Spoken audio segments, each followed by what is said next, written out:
It's a tomato vegetable soup, that's what it is. Tomato vegetable. Yeah. And were they made with organic tomatoes? That depends whether Dan Lanzalato, who's been on the show a couple times, if he was involved in Ash. Can we... Oh.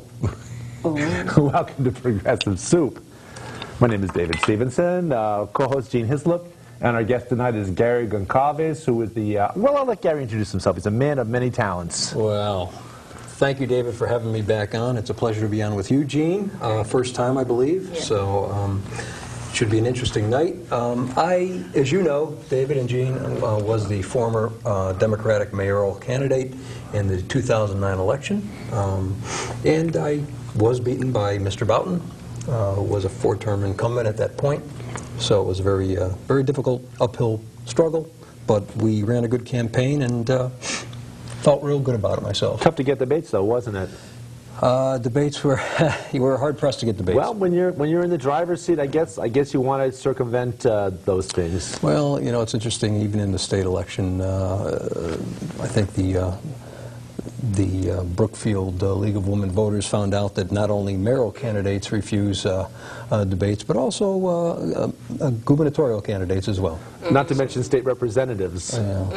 That's another story, though. Well, speaking of your loss to Mark Boughton, if you might want to answer this for us, you know, a lot of us are wondering, first of all, what you see one of the main reasons that he keeps getting reelected, and vice versa. What do you think was one of the contributing factors to your defeat at that point? Well, what do you think was the greatest factor? There were many factors weighed in on the defeat, but I think Mark has a very popular support base. I think the perception of the general public in Danbury is that he's done a good job as mayor, and I think perceptibly that is true. I think what people don't see, and I try to bring out during the election, are the things that are, you know, perhaps more under the covers, things that perhaps the newspaper in town is reluctant to say much about. You know, that's one thing. I mean, he had a support base, and I didn't. You know, secondly, you know, to unseat an incumbent mayor, you really need about $150,000 to raise. And, you know, given the state of the economy at that point, very, very difficult to raise funds. In fact, I think Mayor Boughton had trouble raising funds for a while. So, it caused me to put in, you know, some of my own funding, which I didn't mind doing.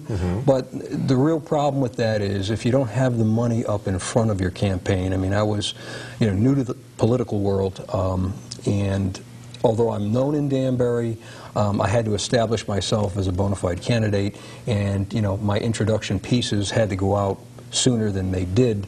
So that was a problem. The other thing was, again, we've been in an apathetic time. I think there was, at the time, you know, President Obama and his policies, you know, that seemed to be working now, or seemed to be bringing this economy back around, were very unpopular, heightened, of course, by the Tea Party movement. And, you know, again, it was not a good time to be a Democrat. So, I mean, there were a number of factors that played in there. You know, for my first time out of the box running for a seat, I felt that I ran a very good campaign. We were well organized. I had a great inner circle, and, you know, I'd have to say too that we were blessed with a lot of great candidates that came out and ran with me. And my only regret really is that some of those candidates who deserve to be sitting on the council right now were not given that opportunity. We were talking about, before we came on the air, about family members specifically who, and all of us, everybody has family members that are like this. They want to back a winner. Right. They want to follow somebody. It's not so much about right and wrong, but it's about who seems to have the upper hand. It's almost like life has taken on a eerie sports kind of cast, where winning is so important. We're all, so many people are Yankee-ized, if anything else. They want to follow a candidate like they follow teams, and if the team doesn't seem like it has a chance, they don't pay any attention.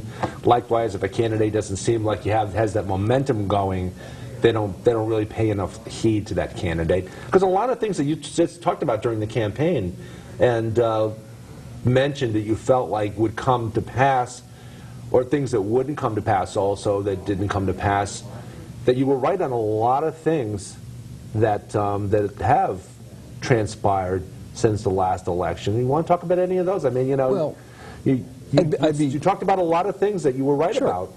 I'd be glad to talk about that. One thing I do want to say, because you mentioned family members, is my family was staunchly behind me, and all branches of my family were very much behind me because they knew what I brought to the table and what kind of person I was, and they knew how I was raised. That's a lot of times how you can gauge a person, by how their which is family reacts to them. Yeah. Well, I brought up a number of issues. I mean, I was very, very concerned about our long-term debt. And again, you know, we're paying $13 to $14 million a year to pay off long-term debt, and we're, you know, eliminating teaching positions and not hiring the police that we need, so on and so forth. So that still puzzles me. It's a pretty hefty piece of the city's expenses going toward debt. It's a big piece of debt, and it's going to get bigger, I believe. Not all things have hit it yet. Also, I was very concerned about education. I've been very concerned about the you know, losing our best teachers through the attrition program and the early retirement programs that were offered. You know, trust me, we still have great teachers in our school system, but, you know, class sizes are bigger, and it's you know, with the specialists not being there and some of our better teachers not being there, it's a struggle. And if you look at the state testing results that were just published, you see Danbury coming in at 125th out of, you know, 165 or so, you know, school districts, and that is not something I would like to see if I were a parent with children in our schools. I talked about the lawsuit, the fireman lawsuit, which I knew we would lose. Unfortunately, I think we were very lucky as a city to come out only paying $450,000 based on the merits of that case.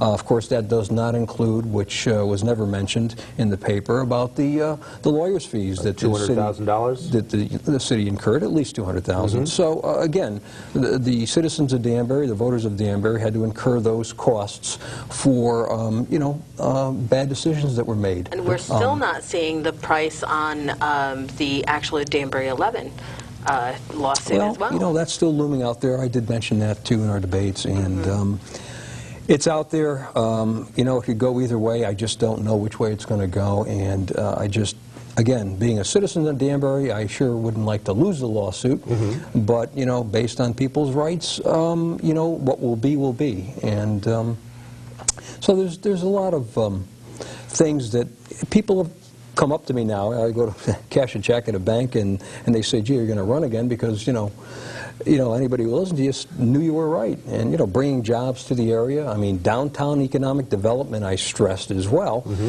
And I had a plan, and now, you know, God bless them, the mayor finally commissioned a very good committee for the downtown revitalization, and I was so glad to see that the first thing out of the box from them was to hire a full-time economic development director, which, again, in my campaign, I stressed. I think a city of this size demands one.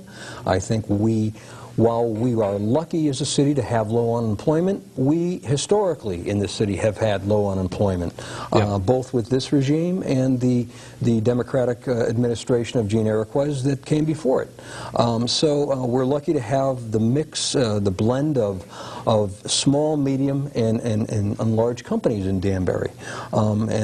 So I think it demands that we bring in a full-time economic development director, and that we do also free up space where, you know, businesses can relocate to Danbury, and we create a climate that is business-friendly in the city. Well, I think it's a point well made about the early retirement, because I've never been a big fan of early retirement. You lose a lot of very skilled individuals. I mean, people that are ready to pack it up and retire anyway. They're going to retire anyway, regardless of whether you offer them early Right. retirement.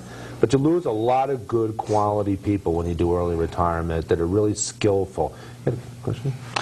Actually, I was going to ask you, speaking of the creating a more welcoming climate, how important is a mayor to the positive climate for job creation in Denver? Like, what is their role? What Well, can they do to create a positive environment? In our administration now, the mayor is really arguably the first point of contact. I know Wayne Shepherd is the part-time economic development director, but he's got his own responsibilities as being the mayoral aide, so he doesn't really have the time. So in this administration and in our form of government right now in the city, the mayor is very important. And, again, just from my corporate background, I know that, companies are looking to locate somewhere where there is good transportation systems. Of course, the highway system that runs through Danbury is huge because it's a connecting point to not only New York City, but we're a throughput to Boston and Hartford, so it's very important. We need to have a skilled labor force, and again, one of the things in conjunction with education I felt that we really needed was to have a separate program for both science and math, because that's where the tech-savvy jobs are, and if we want to relocate those jobs to Danbury, we need to be tech-savvy. We've got a number of good tech-savvy people in town, but we need our youth, given the best education opportunity possible, because, as I said, I've been to India, I've been to other places around the world that outsource, and these children in those countries are very well schooled, very well educated, and they are hungry. And our children are lagging behind in the education system, not only in this city, but really all over the country. And that's why we're, the outsourcing over the past 8 to 10 years has, just cost a lot of good American jobs, as we all know.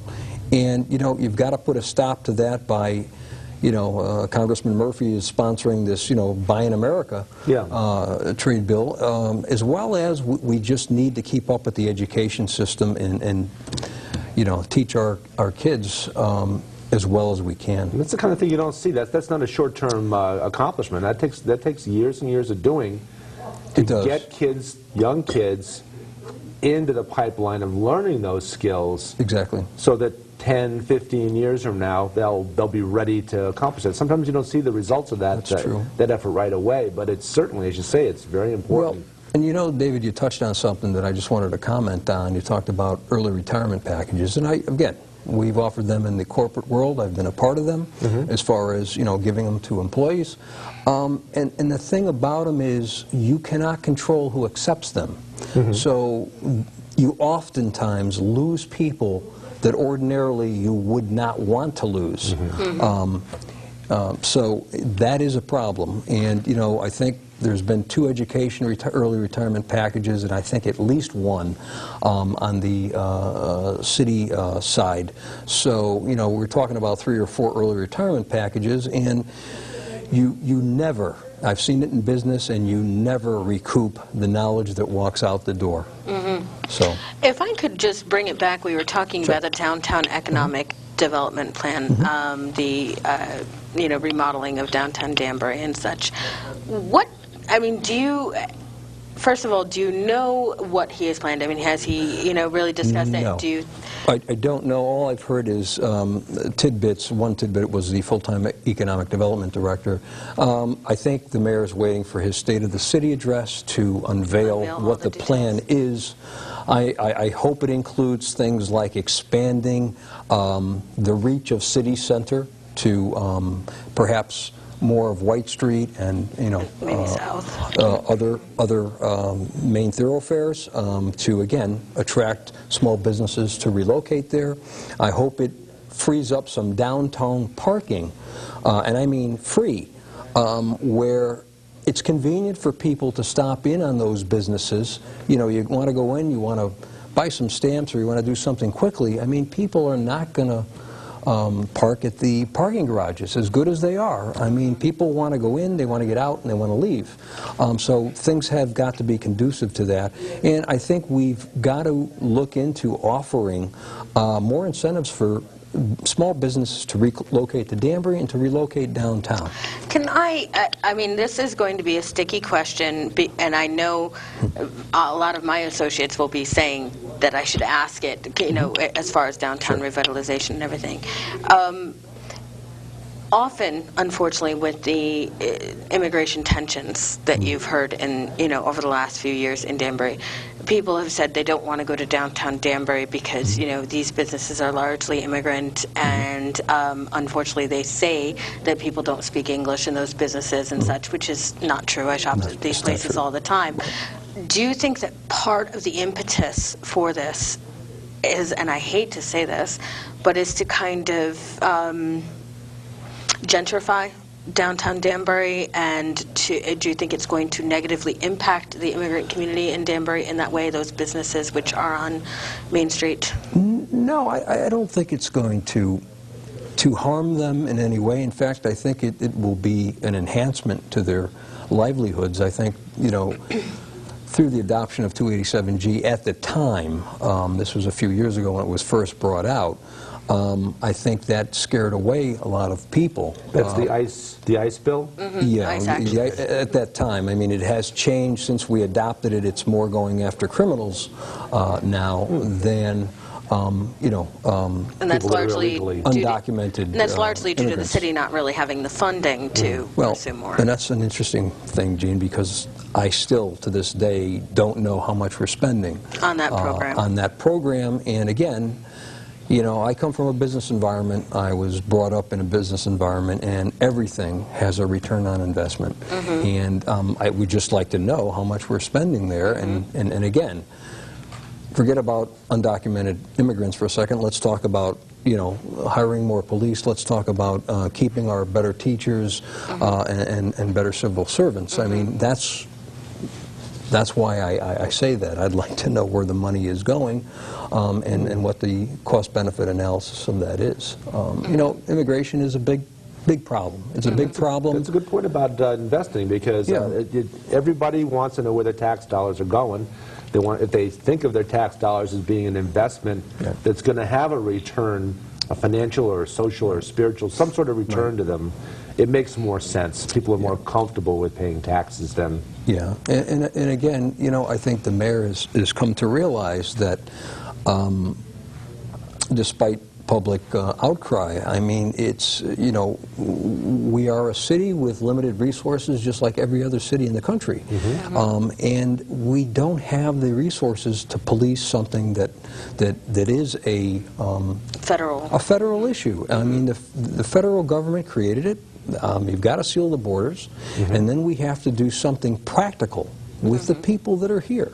And I'm not a person who promotes amnesty, but I think there should be perhaps some kind of an accelerated program where these people become citizens, because so many of them are good family people, and they are contributing to the success of Danbury. There has been a massive rash of articles recently, you know, throughout America. I mean, Mayor Bloomberg came out very strong. Warren Buffett came out very strong in this matter, that actually immigrants are usually the people who do start up businesses, and they are usually the people who do contribute economically to the success of a city. So do you think that it would be wise for Mayor Boughton to be very sensitive about the immigration issues in Danbury and actually help these immigrant businesses on Main Street to grow? Yes, Gene, in a short answer, yes. And I think the mayor has become more sensitive to the issue. I think you know, the number of flag raisings that now go on at City Hall are, you know, a testament to the sensitivity that he has, you know. It's a good symbolic gesture. It's a good start. It certainly is. And again, I think you've got to lead by example, and I cited the fact that if I was mayor, and I spend a fair amount of time downtown, you know, and I eat down there quite often, and there's a lot of great ethnic, of course, eating places down there, including Italian. So, I mean, people are missing a treat if they don't try some of these different cuisines. And again, I've traveled all around the world, and there's not really anything I don't like. So, you know, and it's by trial that I've come up with the palate that I have. Absolutely. So, yeah. And, you know, I mean, I've always been a big proponent. I mean, people talk about Danbury being dead on Friday nights, you know. I mean, my sister's 23 years old. She's still in the, time frame of wanting to club, and she's always trying to find new cities to go to because she's like, oh, you know, Danbury's old, the scene is old. I'm like, really? Because really they have karaoke at a lot of the immigrant restaurants. They have salsa lessons at some of them. They have, you know what I mean? If you spread out your wings a little bit more, that would actually help the economic development of downtown Danbury if they would patronize these businesses and take advantage of some of the resources that are offered. You're right, Gene, and I tell you, the people downtown and the immigrants, whether documented or undocumented, I've always found to be very friendly Absolutely. and very accommodating. So, you know, I don't necessarily have a problem there. We do have a problem with nightlife in Danbury. I mean, the downtown merchants and some of the people who own businesses that cater to the nightlife, you know, had complained to me, and we're hoping that I, you know, perhaps would make it a close election because, and again, what I would have done is a great example is Stamford. I mean, Dan Malloy did a great job of cleaning up that city and restoring a very vibrant nightlife. So if your daughter or you have got family friends that want to go somewhere and have a good time, go to Stamford because it's safe, it's clean, and there is tremendous eating places and later night places to go where there's a lot of fun being had. It's a good model, and hopefully one day soon we'll be able to say the same thing about Danbury. Well, let's hope so. Come to Danbury because we've goodness knows immigration is the lifeblood. Always has been the lifeblood of America. It's tomorrow's leaders. It's today's workers that are tomorrow's contributors to as long as they're allowed to become citizens. And if we just return immigration laws to the way they used to be, where people could actually become American citizens without having to jump through 1,000 hoops, then these people would be able to pay taxes. They want to pay taxes. Well, they want to be Americans. It's refreshing to know that there are some people in this country that actually want to be here. And, Exactly. and instead of complaining about what's wrong with it, are actually complaining about what's so right with it compared to where they very patriotic. They become great patriotic people. Absolutely. To bring it back to Dan Malloy, you did work on his campaign, is that correct? I was Dan's coordinator for the city of Danbury. For the city of Danbury. What do you think contributed to his success? Because I kind of did have a theory. I mean, it's no big secret that I am not the biggest fan of Mark Boughton.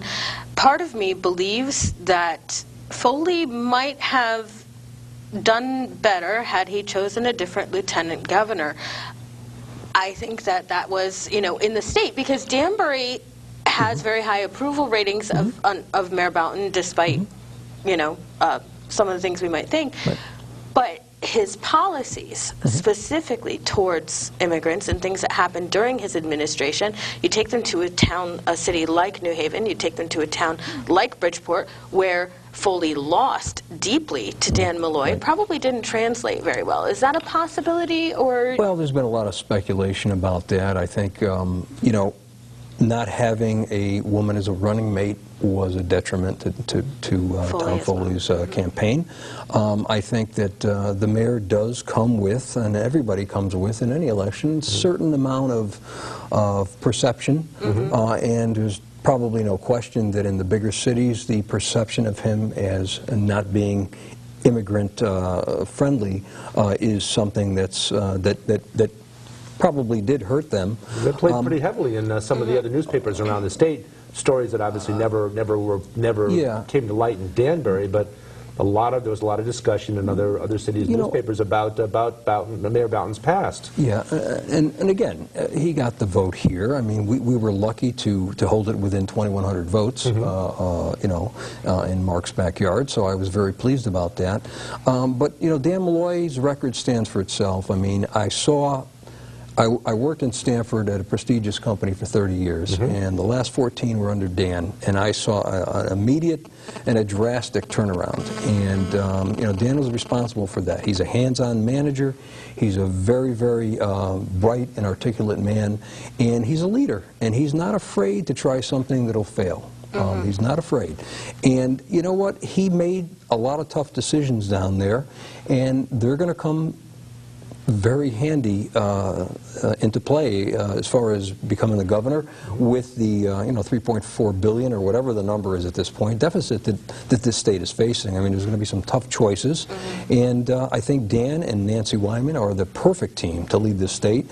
They had a great slate under them. You know, new Attorney General George Jepsen. You had you know, Kevin Lembo and Denise Merrill. And, you know, I mean, these are just great candidates solid, down the line, solid yeah. people. So I'm very pleased that the state will be run again by a Democrat.